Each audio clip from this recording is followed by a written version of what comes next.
Wale ambao wanajaribu kutupanga have been trying to create a narrative that this is a two-horse race. And this is something that has been planned for a long time. It has been there. And we know how these things are pangued because after all, we've been there. We've been in the back rooms panguing these things. I want to tell you that the coalitions you are seeing are coalitions based on nothing else but tribal coalitions. Coalitions that come together, pulling Wagogo from different communities and saying this is going to bring numbers to the table and win an election. I am standing very different. My race is really about not bringing tribal people to the table, but bringing the collective thinking of where majority of Kenyans are at this time. That I represent a system called Itweka that is breaking the shackles of being pangued from the time of colonial Kenya, being pangued by black colonialism. This is a time to say enough is enough. We are the ones who can take the reins. And I'm bringing like-minded Kenyans to the table. And in my race, I am very clear that I'm the insurgent candidate. I'm the one that's going to spoil it all. You know, the saddest thing about this Labor Day is there is a number that is not told. A number of 5.4 million Kenyans out of work. That is the number that is Kenya, and how sad it is. Because that 5.4 million are an economic and social crisis that we are going to face now and over the next few years to come. And that 5.4 million Kenyans means Kenyans who have gone to school, whose parents have struggled to educate, that this week alone were told they are failures. Do you know you had an 82% failure rate in schools for KCSE? This is the disaster of this government, the disaster of this system. I want to tell not those who are just working hard, but those who have worked hard in school and those who are jobless. This is your liberation. This is your time to come out and stand clearly August 9th and make it about yourselves, not about the few who have, the leaders that have. It's your liberation. This is the time to take the reins of the country into your own hands, because I know majority of those who do not have jobs are the younger population.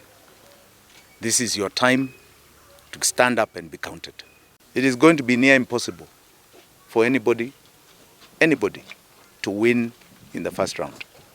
I say that clearly today. Unless you have a rigged election like you saw in 2017, that was nullified, it is going to be near impossible for anybody in this race to win the first round. There are going to be three main candidates, the two others and myself.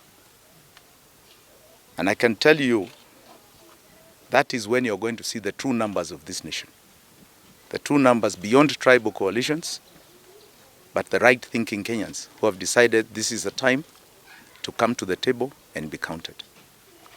I am clear that in that race, we will prevail, but not in the first round, in the second round.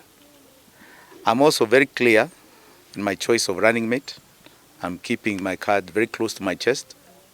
But I can tell you the choice of running mate is going to be a very clear picture of the kind of challenge we have today in this nation. We have an economic crisis. We have an economic bankrupt government.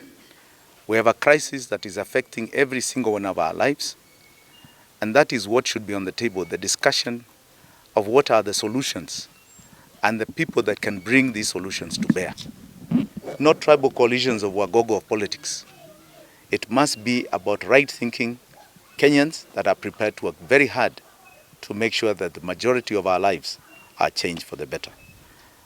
I will be presenting my running mate on the last day, which I think we have been given as the 16th, and we shall be putting in our name then. The term limit of the president is stipulated in the constitution of this country. Kibaki left peacefully and quietly and stayed out of politics. Azimio is a clear attempt at Uhuru Kenyatta extending his rule.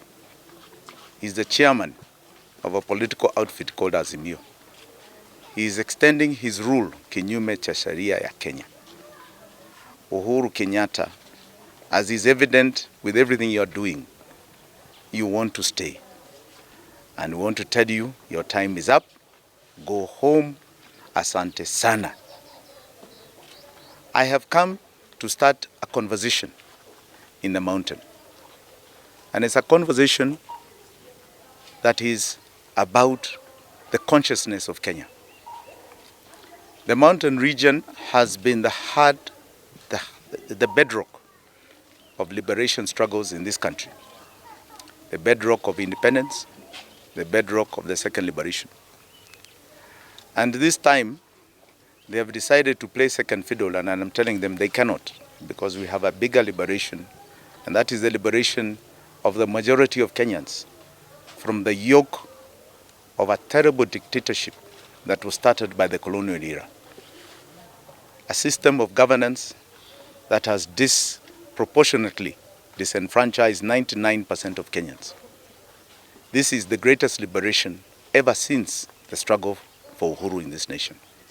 And we cannot take a back seat. Nobody is going to give us anything. It is not anybody's to give. We are people in the mountain region that have always taken. This is our time to take again. We are the ones that put in this regime. We are the ones to remove it, not anybody else. We are the ones to change the game. We are the ones who gave Kenyans this problem, and we are the ones to solve it.